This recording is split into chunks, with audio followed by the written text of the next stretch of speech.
عزیز دوستوں، پیارے ساتھیوں، السلام علیکم ورحمۃ اللہ تعالی وبرکاتہ۔ عزیز ناظرین، آج میں الحمدللہ اپنے پریوار میں ہوں، آج اپنے گھر پہ آیا ہوا ہوں اور یہیں سے میں ویڈیو بنا رہا ہوں۔ پیارے دوستوں، میرے چینل پر آپ بارہا علامہ مفتی سلمان اظہری صاحب قبلہ اور سید صاحب کی ویڈیو آپ لوگ سنتے رہتے ہیں، بہت اچھے اور چن کر میں آپ تک بیان پہنچانے کی کوشش کرتا ہوں۔ عزیز ناظرین، آج ایک مفتی سلمان اظہری صاحب کا بہت خاص بیان آپ لوگوں کے لیے ہونے والا ہے، اور مفتی سلمان اظہری نے اس بیان کے اندر بہت سارے ایسی باتیں بیان کی ہیں کہ جو چیز ہم روزمرہ کی زندگی میں کرتے ہیں مگر ان چیزوں سے ہمیں نقصان ہوتا ہے، ان چیزوں سے ہمیں پرہیز کرنا چاہیے۔ آئیے تو دیر نہ کرتے ہوئے میں آپ لوگوں کو علامہ مفتی سلمان اظہری صاحب قبلہ کی ایک ویڈیو سنا رہا ہوں، آئیے ذرا آپ اس تقریر کو مکمل سن لیجیے۔ امام احمد بن حنبل رضی اللہ تعالیٰ عنہ یہ کیا فرماتے ہیں؟ آپ سے پوچھا گیا خدا ہے، کوئی دلیل ہے آپ کے پاس؟ کہتے ہیں میں تمہیں بتاتا ہوں، ایک قلعہ ہے ایسا کہ چاروں طرف سے بند، نہ ایک سوراخ جانے کا راستہ، نہ اس پہ کھڑکی، نہ دروازہ، کچھ بھی نہیں، ہوا تک نہیں جا سکتی، ہوا تک نہیں جا سکتی، پورا بند ہے، اور اندر اس کے نہایت ہی چمکدار موتیوں کی طرح ہے۔ پھر اچانک اس قلعے میں اچھلتا کودتا ہوا ایک جان والا پیدا ہوتا ہے، اور پھر وہ اس قلعے سے باہر آتا ہے۔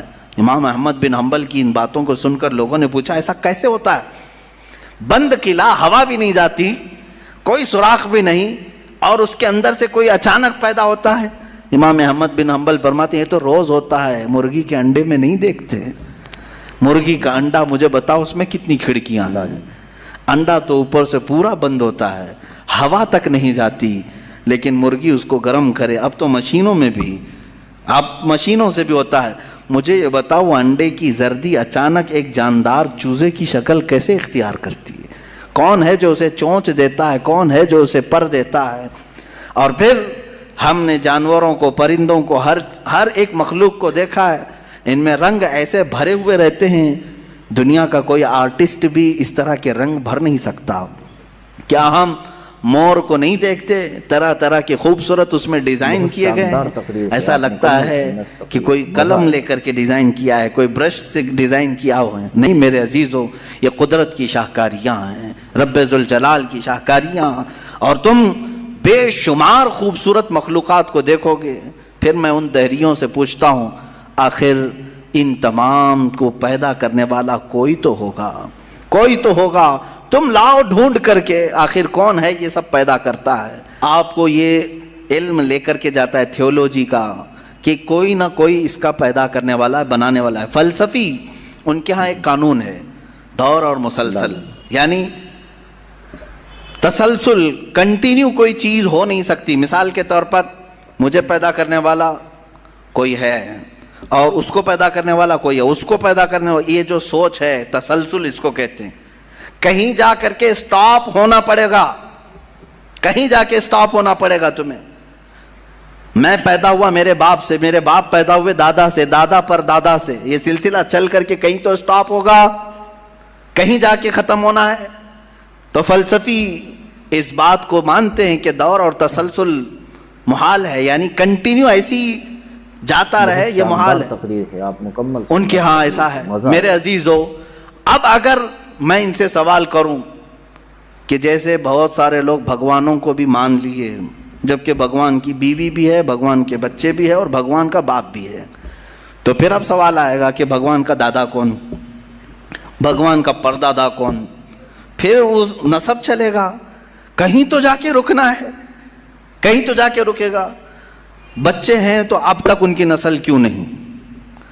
بھگوان کے بھی بیٹے بیٹیاں تھیں نا، بہت سارے بھگوانوں کا تذکرہ ہندوستان میں ہے، ان کے بیٹے بیٹیاں بتائی گئی ہیں، کتنے بیٹے تھے، رام کے بھی، کرشن کے بھی، سب کے بھی بتائے گئے ہیں بیٹے بیٹے۔ تو اب اولاد کہاں ہیں؟ باپ دادا کہاں تھے؟ میرے عزیزوں، میری اس بات کو یقیناً کوٹ کیا جائے گا، مجھے معلوم ہے چند دنوں پہلے یہ کہہ رہا تھا اورنگزیب کی اولاد برتن مانج رہی ہے، ٹیپو سلطان کی اولاد پنچر لگا رہی ہے، تجھے تو یہ ٹیپو سلطان اورنگزیب کی اولاد نظر آئی، ان کی کہاں ہے جن کا میں ذکر کر رہا ہوں؟ ان کی کہاں ہے؟ اور بہرحال اورنگزیب اور ٹیپو سلطان ان تمام کو چھوڑو، ان کی اولاد کو تو نے برتن مانجتے یا پنچر لگاتے تو دیکھا اللہ نے تو تجھے بانج بنا کر رکھا ہے، تیرے سے کوئی چیز نہیں آ سکتی سوائے گوبر اور غلاظت کے، کوئی چیز نہیں آ سکتی۔ میرے عزیزوں، میں یہاں عرض یہ کر رہا ہوں دور اور تسلسل، کہ اگر اس طرح کسی کا باپ ہے تو پھر دادا بھی ہوگا، دادا ہے تو پردادا بھی ہوگا، یہ چلتا رہے گا سلسلہ۔ یہ اسلام یہ ہے جس نے کہا قل هو اللہ احد اللہ الصمد لم یلد ولم یولد، کہو وہ اللہ ایک ہے، اللہ بے نیاز ہے، لم یلد نہ وہ کسی سے پیدا ہوا ہے، ولم یولد نہ اس سے کوئی پیدا ہوگا، اس سے کوئی لم یلد نہ اس سے کوئی پیدا نہیں ہوا اور نہ وہ کسی سے پیدا ہوا۔ یہاں ختم ہو گئی بات۔ اب نہ میرے خدا کا کوئی باپ ہے، نہ بیٹا ہے، نہ بھائی ہے، نہ بہن ہے، کہیں یہ تصور آئے گا ہی نہیں۔ تم ہم سے یہ سوال نہیں کر سکتے کہ اللہ کے آباء و اجداد کہاں ہے، اولاد کہاں ہے۔ ہم نے خدا کو مانا ہی ایسے ہے کہ وہ جسم و جسمانیت سے بھی پاک ہے، رشتہ داری سے پاک ہے، کوئی نہ اس کا ہمتا ہے، ایک ہی سب کی سنتا ہے۔ یہ اللہ تبارک و تعالیٰ کے متعلق ہمارا یقین یہی ہے۔ عزیزان گرامی اوقات، دور اور تسلسل کا جو قانون ہے، میں نے یہی بتایا کہ بعض لوگ اس چیز کے ذریعے سے بھی چاہیں تو ہدایت حاصل کر سکتے ہیں کہ کہیں تو جا کے ہمیں فل سٹاپ ہونا پڑے گا، کوئی تو ہے جو اینڈ ہے، اس کو کوئی پیدا کرنے والا نہ ہو، جا کر کے تمہیں ختم ہونا پڑے گا ایک نہ ایک جگہ، کہ کوئی تو ہے جو لاسٹ ہے، اس کو کوئی نہ پیدا کیا ہو۔ اگر اس کو بھی کوئی پیدا کیا ہے تو پھر یہ بھی بات ہے کہ اس کو بھی کوئی پیدا کیا ہوگا۔ تو ہمیں ایک ایسی ذات ماننی پڑے گی جس کو کوئی نہ پیدا کیا ہو، تبھی جا کر کے ہم یہ کہتے ہیں وہ جو ذات تم جا کر اینڈ ہوگے اسی کا نام اللہ رب العزت ہے، جس کو کسی نے پیدا نہیں کیا۔ یہ اسلام کا بہترین عقیدہ ہے۔ میرے عزیزو، توحید کسے کہتے ہیں؟ اب بات آتی ہے، وجود کی بات ہو گئی، اللہ ہے اتنا تو ماننا پڑے گا، اس کے لیے تو بہت ساری دلیلیں بچے بھی پکڑ کر کے بتا دیں گے۔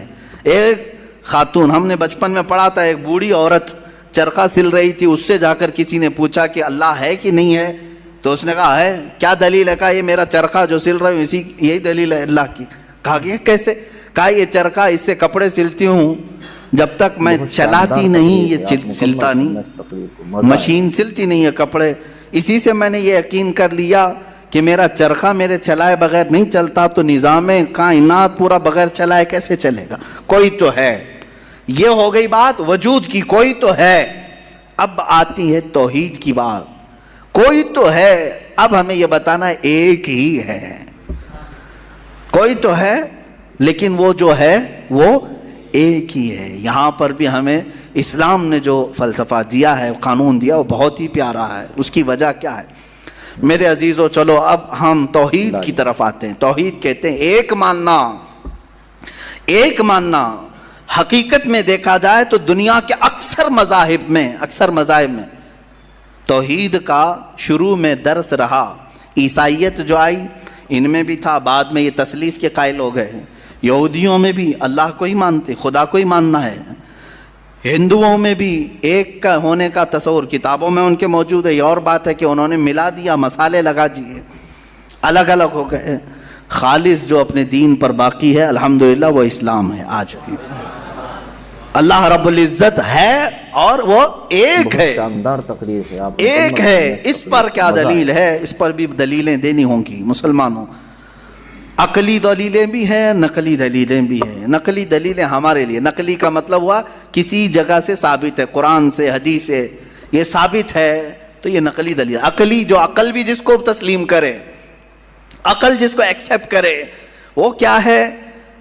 اس بوڑھی عورت کا ہی میں بتا دوں جس نے چرخہ سلا، اور چرخے کو چلانے میں اس نے کہا کہ اللہ ہے، کوئی تو ہے، کیونکہ میری مشین بغیر چلائے نہیں چلتی۔ تو اس سے صاحب نے، جس نے سوال کیا، پوچھا کہ اچھا ہے تو کیا وہ ایک ہے کہ دو ہے؟ کہا نہیں ایک ہی ہے۔ کہا وہ کیسے؟ کہا دو ہوں تو دیکھو تم سامنے بیٹھو، ادھر سے چلاؤ، میں ادھر سے چلاتی ہوں، پھر کپڑے کی کیا درگت بنتی ہے؟ تم اپنی طرف کپڑا کھینچ رہے ہوں گے، میں اپنی طرف کپڑا کھینچ رہی ہوں گی۔ اس سے میں نے یہ یقین، اس تقریر کو مکمل سماعت کر لیا، آپ لوگوں کا ایمان تازہ ہو گیا ہوگا۔